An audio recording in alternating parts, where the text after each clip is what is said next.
ಮತ್ತು ಇನ್ನೊಂದು ಮಾರ್ಕ್ಸೇ ಉದ್ದೇಶ ಆಗಬೇಕಾಗಿಲ್ಲ, ನಾವೆಲ್ಲ ಮಾರ್ಕ್ಸ್ವಾದಿಗಳೇ ಆಗಬೇಕಾಗಿಲ್ಲ. ಅದ್ರ ಬದಲು ಈಗ ಎಜುಕೇಷನ್ ಅನ್ನೋ ಪದಾನೇ ಅದು, ಎಡ್ಯುಕೇರ್ ಅಂತ ಟು ಡ್ರಾ ಔಟ್. ಮಗುವಿನಲ್ಲಿ ಯಾವುದೋ ಒಂದು ಶಕ್ತಿ ಇದೆ.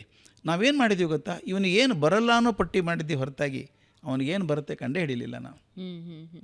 ನಾನು ಅದೇ ಶಾಲೆಯಲ್ಲಿ ಇಂಟರ್ನ್ಯಾಷನಲ್ ಸ್ಕೂಲಲ್ಲಿ ಹುಡುಗ ಬಂದಿದ್ದ ಮುಳುಬಾಗಲಿನಿಂದ, ಏನೋ ಪ್ರಾಬ್ಲಮ್ ಮನೆಯಲ್ಲಿ, ರಜೆಯಲ್ಲಿ ಕೂಡ ನನ್ನ ಜೊತೆಗೆ ಇರಬೇಕಾಯ್ತು. ಅವನು ಅಪ್ಪ ಅಮ್ಮ ಬೇರೆ ದೇಶಕ್ಕೆ ಹೋಗಿದ್ರು, ಮಗ ನನ್ನ ಜೊತೆ ಇರಪ್ಪ ನನ್ನ ಜೊತೆಗೆ ಅಂತ ಹೇಳಿದೆ.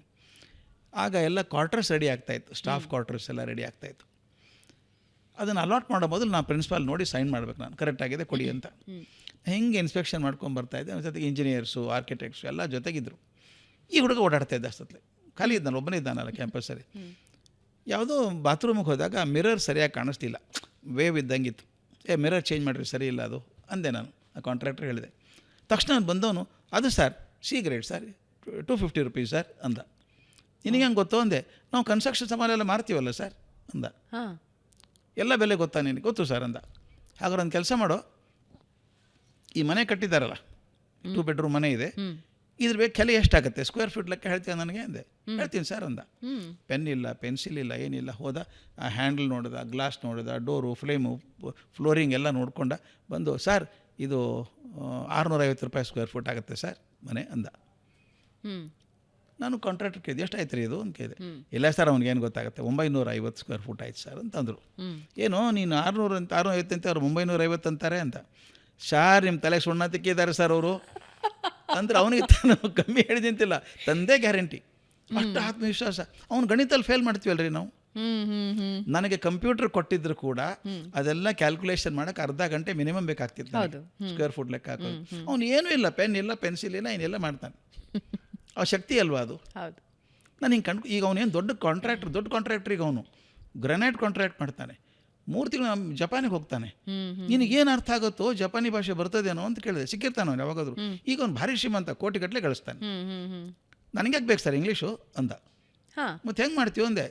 ಸರ್ ಬಿಡಿ ಸರ್, ಅವ್ನ ಸ್ಟೈಲ್ ಭಾಳ ಚೆನ್ನಾಗಿದೆ ಸರ್. ನಂಬರ್ ಇದೆ ಸರ್, 1 ಟನ್ನಿಗೆ ಎಷ್ಟು ಅಂತ ಲೆಕ್ಕ ಇದೆ ನಂದು. ಮೇಲೆ ಬಂದರೆ ಕೊಡ್ತೀನಿ, ಕಮ್ಮಿ ಬಂದರೆ ಕೊಡೋಲ್ಲ, ಅಷ್ಟೇ. ಮಾತಾಡೋರು ಇದ್ದಾರೆ ಸರ್, ಅವ್ರು ಭಾಷೆ ಮಾತಾಡ್ತಾರೆ, 2 ಭಾಷೆ. ಕೇಳ್ತೀನಿ ಟನ್ನಿಗೆ ಎಷ್ಟು ಅಂತ ಕೇಳ್ತೀನಿ, ನಾನು ರೇಟ್ ಹೇಳ್ತೀನಿ. ಅದಕ್ಕಿಂತ ಹೆಚ್ಚಿಗೆ ಹೇಳಿದ್ರು ಎಸ್ ಅಂತೀನಿ, ಇದು ಬೀಳುತ್ತೆ, ಮುಗಿದು ಭಾಷೆ ಆಗಬೇಕು ಸರ್. ನೋಡಿ, ನಾವು ಭಾಷೆ ಅಂತ ಒದ್ದಾಡ್ತೀವಿ. ಅವನು ಏನೂ ಭಾಷೆ ಗೊತ್ತಿಲ್ಲದೆ ಕೋಟಿಗಟ್ಟಲೆ ಗಳಿಸ್ತಾನೆ. ದೊಡ್ಡ ಮರ್ಯಾದೆ ಅವನಿಗೀಗ. ನನಗನ್ನಿಸ್ತು ನಮ್ಮ ಮಾನದಂಡಗಳು ತಪ್ಪಾಗಿದ್ದಾವೆ. ಅವನು ಶಿಕ್ಷಣದ ಸರಿ ಮಾಡ್ಕೋಬೇಕೀಗ. NEP ಅಂತ ಬಂದಿದೆ, ಒಳ್ಳೆಯ ಸಿಸ್ಟಮ್ ಇದೆ, ಭಾಳ ಒಳ್ಳೆಯ ಸಿಸ್ಟಮ್ ಅದು. ಅಲ್ಲಿ ನಿಮಗೆ ಆಯ್ಕೆ ಬೇಕಾದಂಥ ವಿಷಯಗಳನ್ನ ಆಯ್ಕೆ ಮಾಡ್ಕೋಬಹುದು.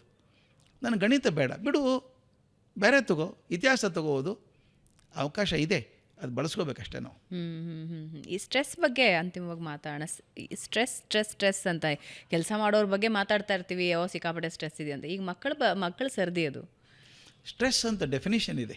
Stress is what you find difficult to manage ಅಂತ. ನನಗೆ ಮಾಡೋಕೆ ಅಸಾಧ್ಯ ಅನಿಸಿದ್ದು ಮಾತ್ರ ಸ್ಟ್ರೆಸ್ ಆಗುತ್ತೆ. ನನ್ನ ಮನೆಗೆ ಹೋಗೋಕೆ ಏನೂ ಸ್ಟ್ರೆಸ್ ಇಲ್ಲ. ಈಗ ಗೊತ್ತು ಹೆಂಗೆ ಹೋಗಬೇಕು ಅಂತ.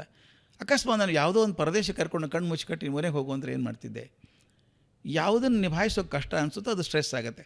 ಅಂದರೆ ಮಕ್ಕಳಿಗೆ ಸ್ಟ್ರೆಸ್ ಯಾಕಾಯ್ತು ಹೇಳಿ, ಮಾಡೋದು ಕಷ್ಟ ಆಗ್ತಾಯಿದೆ ಅವ್ರಿಗೆ. ಯಾಕೆ ಕಷ್ಟ ಆಗುತ್ತೆ? 2 ಕಾರಣಕ್ಕೆ. ಒಂದು, ಶೈಕ್ಷಣಿಕವಾಗಿ ಹೇಳೋದಾದರೆ, ಒಬ್ಬ ಹುಡುಗ 8ನೇ ಕ್ಲಾಸಿಗೆ ಬಂದಿದ್ದಾನೆ, ಅವನು ಪಾಸ್ ಆಗಲ್ಲ, ಒದ್ದಾಡ್ತಾ ಇದ್ದಾನೆ, ಅರ್ಥ ಆಗಲ್ಲ. ಯಾಕೆ ಗೊತ್ತಾ? 8ನೇ ಕ್ಲಾಸಿನ ಸಮಸ್ಯೆ ಅಲ್ಲ ಒಂದು, 5ನೇ ಕ್ಲಾಸಿನ ಸಮಸ್ಯೆ. ಅವನಿಗೆ 5ನೇ ಕ್ಲಾಸಲ್ಲಿ 40% ತೊಗೊಂಡು 6ಕ್ಕೆ ಬಂದಿದ್ದಾನೆ, ಅಲ್ಲಿ 40 ತೊಗೊಂಡು 7ಕ್ಕೆ ಬಂದಿದ್ದಾನೆ, ಅಲ್ಲಿ 40 ತೊಗೊಂಡು 8ಕ್ಕೆ ಬಂದಿದ್ದಾನೆ. ಅಂದರೆ ಅವನಿಗೆ 5, 6, 7ನೇ ಕ್ಲಾಸಿನ 60% ಗೊತ್ತಿಲ್ಲ.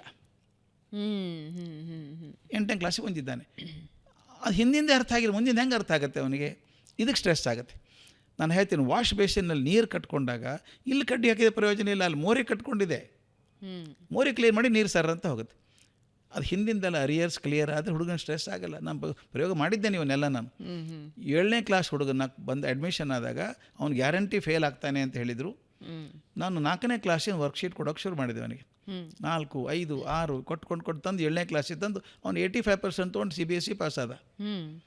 ಅಂದರೆ ನಾನು ಅವನಲ್ಲಿ ಏನು ಕೊರತೆ ಕಂಡ್ಕೋಬೇಕಲ್ಲ, ತುಂಬಿಸೋ ಪ್ರಯತ್ನ. ನಾನೇನು ಮಾಡ್ತೀನಿ ಗೊತ್ತಾ, 8ನೇ ಕ್ಲಾಸ್ ಅರ್ಥ ಇನ್ನೊಂದು ಸಲ ಹೇಳ್ತೀನಿ, 3 ಸಲ ಅದೇ ಪಾಠ ಮಾಡೋದು. ಹಿಂದಿದ್ದೇ ಅರ್ಥ ಆಗಿಲ್ಲ ಅವನಿಗೆ, ಇದು ಹೆಂಗೆ ಅರ್ಥ ಆಗುತ್ತೆ? ಇದು ಸ್ಟ್ರೆಸ್ ಆಗೋದಕ್ಕೆ. 2ನೇ ಸ್ಟ್ರೆಸ್ ಆಗೋದಕ್ಕೆ ಕಾರಣ ಭಾಳ ಕಷ್ಟ ಅಂದರೆ, ಮನಸ್ಸಿನ ವಿರುದ್ಧವಾಗಿ ಕೆಲಸ ಮಾಡಿದಾಗ ಸ್ಟ್ರೆಸ್ ಆಗುತ್ತೆ. ನನಗಿದು ಇಂಟ್ರೆಸ್ಟ್ ಇಲ್ಲ ಮಾಡೋದಕ್ಕಿದು, ಒತ್ತಾಯ ಮಾಡ್ತಾರೆ, ಹೋಗೋ ನೀ ಮಾಡು ಮಾಡು ಮಾಡು ಬಟ್ ಅಂತಾರೆ. ಇವತ್ತಿನ ಅನಿವಾರ್ಯ 6 ಸಬ್ಜೆಕ್ಟಲ್ಲೂ ಅವ್ರು ಗೆಲ್ಲೇಬೇಕು. ಅದಕ್ಕೆ ಹೋಗು ಅಂತಾರೆ. ಅವನಿಗೆ ಆಸಕ್ತಿ ಇಲ್ಲ. ಯಾವತ್ತೂ ನೀವು ಮನಸ್ಸಿನ ವಿರುದ್ಧ ಮಾಡೋ ಕೆಲಸ ಎಲ್ಲ ಸ್ಟ್ರೆಸ್ಫುಲ್ಲಾಗೇ ಇರುತ್ತೆ. ಮಕ್ಕಳು ತಂದೆ ತಾಯಿ ಬರ್ತಾರೆ ನನ್ನ ಕಡೆಗೆ, ಮಗನಿಗೆ ಏಕಾಗ್ರತೆಯೇ ಇಲ್ಲ ಸರ್, 10 ನಿಮಿಷ ಕೂತ್ಕೊಳ್ಳಲ್ಲ ಸರ್ ಅಂತಾರೆ. ಅವ್ನು ಕರೆದೆ, ಮ್ಯಾಚ್ ನೋಡ್ತೀಯ, ಕ್ರಿಕೆಟ್ ಮ್ಯಾಚು ನೋಡ್ತೀನಿ ಸರ್ ಅಂದ. 1 ಬಾಲು ಬಿಡಲ್ಲ ಸರ್, 8 ತಾಸು ಕೂತ್ಕೋತಾನು. ಅಪ್ಪನಿಗೆ ಹೇಳಿದೆ ಏಕಾಗ್ರತೆ ಇಲ್ಲ ಅಂತೀರಿ, 8 ತಾಸು ಕೂತ್ಕೊಂಡಿದ್ದಾನೆ. ಏಕಾಗ್ರತೆ ಬರೋದು ಯಾವಾಗ? ಮನಸ್ಸಿಗೆ ಇಷ್ಟವಾದದ್ದನ್ನು ಮಾಡಿದಾಗ 8 ತಾಸು ಮಾಡಿದ್ರು ಸುಸ್ತಾಗಲ್ಲ. ಬಟ್ ಎಲ್ಲರೂ ಸಚಿನ್ ತೆಂಡೂಲ್ಕರ್, ಎಲ್ಲರೂ ರಾಹುಲ್ ದ್ರಾವಿಡ್, ವಿರಾಟ್ ಕೊಹ್ಲಿ, ಧೋನಿ ಆಗೋದಕ್ಕೆ ಸಾಧ್ಯ ಇಲ್ಲ. ಬೇಕೇ ಇಲ್ಲ, ನಾಟ್ ನೆಸರಿ, ಆಗೋದೇ ಬೇಕಾಗಿಲ್ಲ. ನಾವು ಐಕಾನ್ಸ್ ಬಿಟ್ಟುಬಿಡೋಣ. ನನ್ನ ಜೀವನದಲ್ಲಿ ನಾನು ಸಂತೋಷವಾಗಿರ್ಬೋದಾ? ನಗನಗ್ತಾ ಬದುಕ್ಬೋದಾ? ಯಾವಾಗ ಬದುಕ್ತೀನಿ ಹೇಳಿ? ನಾನು ಯಾವಾಗಲೂ there is a fight between mind and body.